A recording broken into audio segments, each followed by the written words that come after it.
নমস্কার।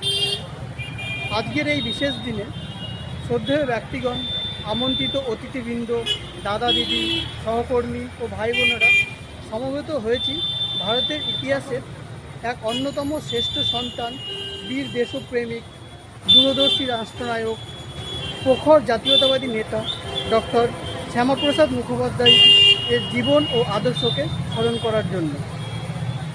ডক্টর শ্যামাপ্রসাদ মুখোপাধ্যায় 1901 সালের 6 জুলাই কলকাতায় জন্মগ্রহণ করেন।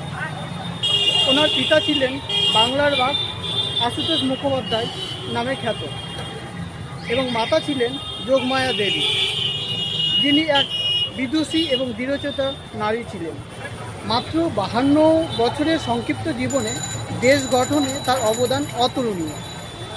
ডক্টর শ্যামাপ্রসাদ মুখোপাধ্যায় স্বাধীন ভারতের প্রথম শিল্পমন্ত্রী, বিশিষ্ট শিক্ষাবিদ এবং আধুনিক পশ্চিমবঙ্গের রূপকার ছিলেন। 1934 সালে মাত্র 33 বছর বয়সে তিনি কলকাতা বিশ্ববিদ্যালয়ের সর্বকনিষ্ঠ উপাচার্য অর্থাৎ ভাইস কাউন্সিলর হিসাবে নিযুক্ত হয়েছিলেন। উচ্চশিক্ষায় বাংলা ভাষা প্রচলনের ঐতিহাসিক সিদ্ধান্তও তিনি নিয়েছিলেন।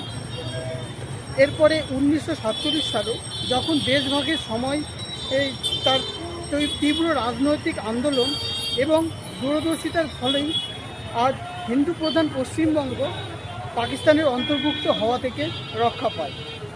এরপরে শুধু তাই নয়, 1951 সালে তিনি ভারতীয় জনসংঘ একটি দল প্রতিষ্ঠা করেছিলেন, যেই দল আজ আমাদের ভারতীয় জনতা পার্টি অর্থাৎ বিজেপি সরকার নামে প্রতিষ্ঠিত।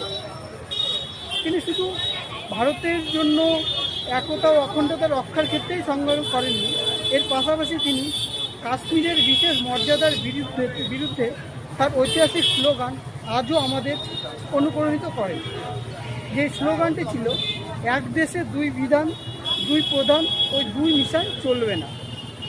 এই অখণ্ডতার লড়াইয়ে নেমে 1953 সালের 23শে জুন কাশ্মীরের কারাগার বন্দী অবস্থায় এই মহান নেতার এক রহস্যময় জনক মৃত্যু হয়। তো উপস্থিত সমস্ত আমাদের ব্যক্তিগণ সকলকে আমি শ্রদ্ধা জানিয়ে এবং আজকের উপস্থিতির জন্য সাফল্যমণ্ডিত করার জন্য আমি আমার এই সংক্ষিপ্ত বক্তব্য এখানেই শেষ করছি। ধন্যবাদ। জয় হিন্দ।